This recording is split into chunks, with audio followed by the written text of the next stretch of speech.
Folks, President Trump just dropped the hammer on the establishment with a barrage of executive orders. They're sending shockwaves through every swamp corridor in Washington, D.C. My question is, does the man ever sleep? I'm starting to think the White House installed a Red Bull IV drip in the Oval Office, right? Now, in a bombshell rebuke of Obama-era overreach, Trump signed multiple executive orders, each one a direct hit on the tyrannical grip of globalist technocrats. First up, Miles Taylor. Trump suspended his security clearance and ordered an immediate investigation. Taylor, who pretended to be a resistance hero, who secretly colluded from the inside, is now under the federal microscope. But Trump was just warming up, like a man who drinks winning for breakfast, right?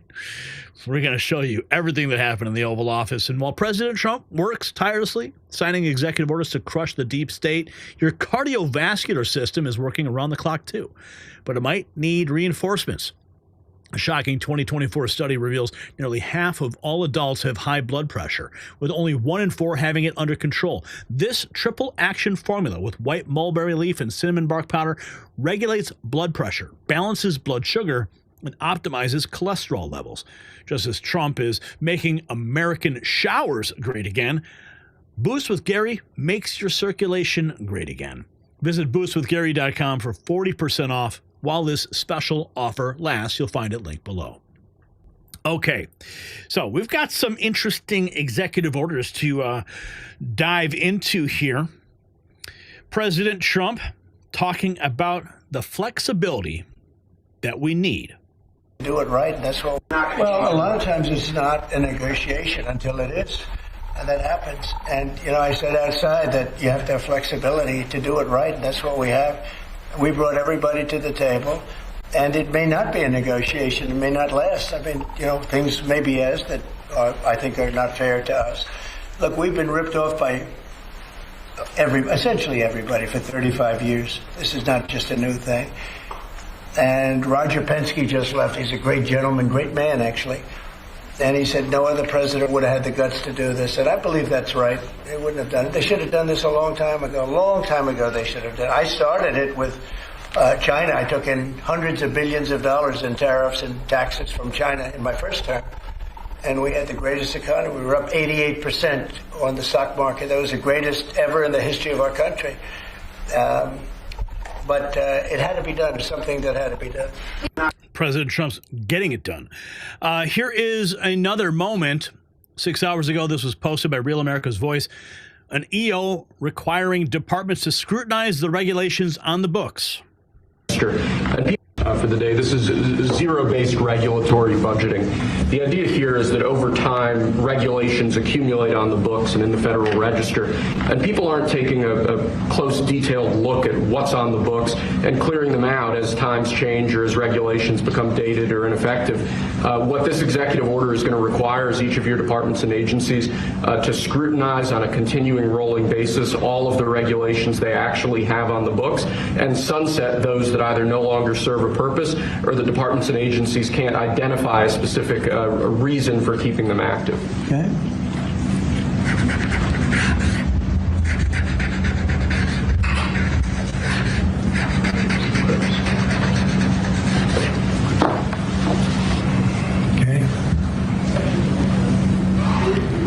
That was the sound of President Trump cutting some more bureaucratic red tape in the swamp. Here we have more. The president suspending the security clearance for chronic liar and leaker Miles Taylor, USA, as posted by Rapid Response 47 just a few hours ago. The Department of Homeland. The next presidential memorandum we have for you relates to Miles Taylor. You may recall that Miles Taylor served in the Department of Homeland Security during your previous administration. In his capacity with the Department of Homeland Security, he leaked classified information. He wrote a book under the pseudonym Anonymous, making outrageous claims both about your administration and about others in it. What this presidential memorandum is going to do, one, it's going to strip any active clearance that he has in light of his past activities involving classified information.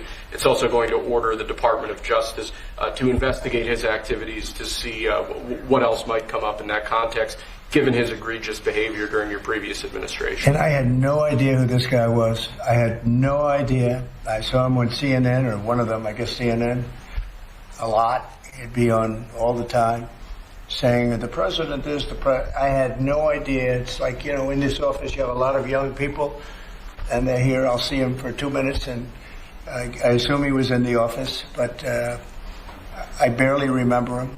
It was somebody that went out and wrote a book and said all sorts of terrible things that were all lies. It was this gentleman or that gentleman, like I dealt with him all the time. I had no idea who this guy. I said, who the hell is Miles Taylor? And he made a living on going on CNN talking about the president. And I think what of lies, bad things. And I think it's like a traitor. It's like spying. He walks into the office. He's supposed to be sitting here. A lot of people, you know, I'll be here and there'll be 20 people standing in the room. There'll be oftentimes young people in the office. I assume he was one of them at least. But I didn't know anything about him. And he wrote a book, anonymous, and I always thought it was terrible. And now we have a chance to find out whether or not it was terrible. But it was a work of fiction. Got a lot of publicity, got himself a nice job with CNN or one of them. And I think we have to do something about it. You can't have that happen. If that happens to other presidents, it wouldn't be sustainable for other presidents. I seem to be able to sustain. But if that happened to other presidents, I mean, it's just unfair. And if it was a Democrat president, I'd say that's a terrible thing. A thing like that can happen. That's a terrible thing. And it's time to find out whether or not somebody can do that. Can they write a book? And, you know, because they happen to be one of a lot of people in a room, and they go out and write a book, and worse than that, call it anonymous, like it's a big deal. And everybody's saying, who is it, who is it, who is it? Then it was found out who he was a long time later, and he got a lot of publicity off that one. He's like a promoter. But we're going to find out whether or not somebody's allowed to do that. I think it's a very important case, and I think he's guilty of treason, if you want to know the truth. But we'll find out. And I assume we're recommending this to the Department of Justice. Yes, sir. Oh, boy.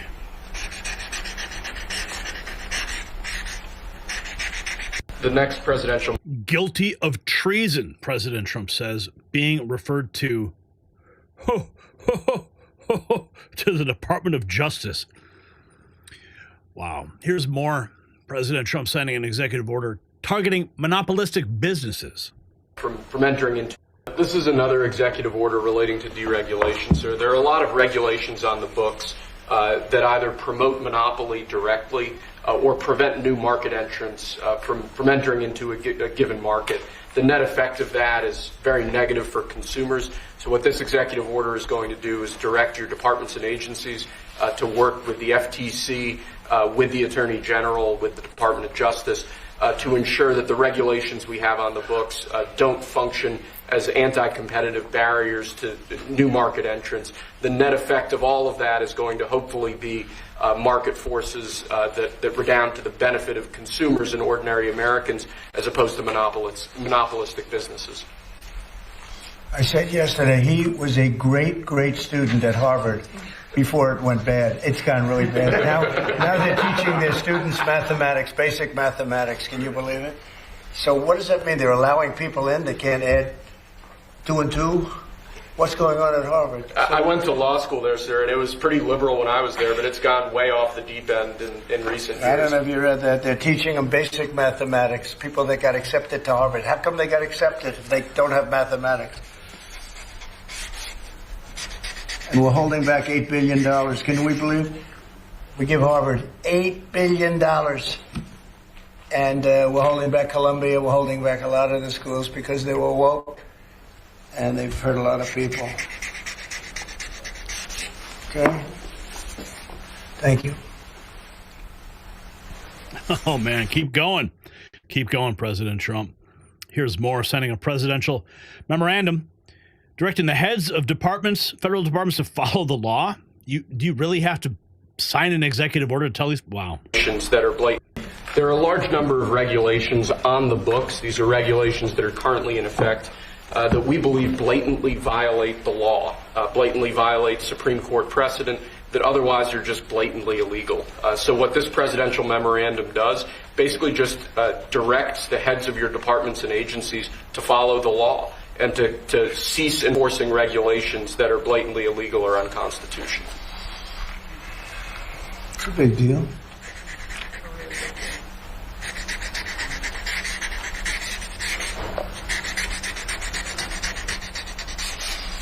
It's really very important that we get these memorialized Yes, sir. in Congress. Very important for the long haul, right? Wow. Yes, sir. There are Unbelievable. Here's more. Oh, did you hear about this one? I thought this was a joke today. President Trump signing an executive order to end the Obama-Biden war on water pressure and making showers great again. What in the hell is happening? and other. Next up, sir, we have a series of executive orders and a memorandum all relating to deregulation, which has obviously been a major priority of your administration. The first of these is an executive order. The Biden administration launched what you've called a war on showers. They had certain regulations that basically killed the water pressure of showers and other water appliances. You can say it. Go ahead. What are the appliances? I mean, it's everything, sir. It's dishwashers, toilets, sinks. But the shower heads are a huge There's no water. You don't get water. It's ridiculous. So with this executive order, we're effectively going to be reversing that set of regulations to ensure that Americans have choice in the consumer market. If they want a low-flow shower head, they can buy one. If they want a real-deal shower head, they should have the ability to get one. You buy a new house, you pay a lot of money, and the developers, you're not allowed to do anything more. They put restrictors on. They used to have a restrictor where you could take it out, but now they weld it in. And you take a shower or wash your hands, whatever you do, including dishwashers where no water comes out. But you wash your hands, and in my case, I like to take a nice shower to take care of my beautiful hair. And I have to stand under the shower for 15 minutes till it gets wet. It comes out drip, drip, drip. It's ridiculous. And what you do is you end up washing your hands 5 times longer. So it's the same water. And we're going to open it up so that people can live, and we're going to hopefully have Congress approve it so it's memorialized. We're going to try and get all of these things, including straws, little thing like straws. We did straws a month ago where the paper straws were melting. They were dissolving. They weren't working well. And we went back to the plastic straws. We're going to get Congress to memorialize just about everything we've done here because most of it's common sense. But the water is horrible. When you go into anytime you see a new faucet, you know it's going to be a long wash of the hands. And so we're changing it. It's a big deal. I did it in the first administration. Biden came in his first week, and he had no idea what he was doing, but somebody told him to do it. In his first week, he put the restrictions on all the bathroom utilities. Even in areas that have so much water, they don't know what to do with it. You see those areas all the time with the flooding. So we're doing that, and we're going to get all of the things that you've seen. I think we set a record. We're up to almost 200 and 500 amendments. Nobody's ever done that many. We're going to get them approved by Congress so they're memorialized. And we look forward to doing that. It's very important. And Congress is going to start working on it as soon as we get the big, beautiful deal done. The big, beautiful deal is important. The biggest tax cuts in the history of our country. That's important.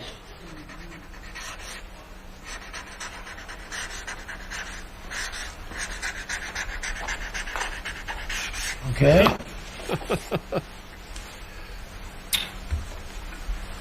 Okay. Is that okay? Good. It's a 10. It's a good shower. We rate the signatures. That was a 10. Oh, man. What the hell? Making showers great again, right? Oh, boy. Okay. Here's another one. Trump signing the commission for Mike Huckabee. That's his, sir. So the Senate confirmed Governor Huckabee to be your next ambassador to Israel earlier today. That's his commission as ambassador. And then we also have a transmittal letter to the president of Israel requesting that he accept Ambassador Huckabee's credentials. He's going to be fantastic. He's going to bring home the bacon. And then Even though bacon isn't too big in Israel. I was just going to say I had that. to clear that up. I was just going to say that. Okay. Thank you, sir. Congratulations to Mike Huckabee. Sir, Oh, man. What else have we got? Oh, here's the maritime dominance. Merchant Marine. As you've consistently identified, restoring our maritime dominance as a nation is very important. From shipbuilding to having a merchant marine that's capable of supporting American military efforts really up and down the line. Restoring maritime dominance has been a priority of this administration. This executive order, which was prepared primarily by your National Security Council staff and National Security Advisor Waltz, has a number of very significant policy steps, all aimed at restoring American maritime dominance and ensuring that we have the shipbuilding capacity and ability to compete globally, both militarily and in the civilian space as well. And that could be a good one for Michigan, too, because we're going to be spending a lot of money on shipbuilding. We're way, way, way behind. We used to build a ship a day, and now we don't do a ship a year practically, and we have the capacity to do it. So we'll talk to you about that. Okay, Matt? What do you think about that? That's a natural.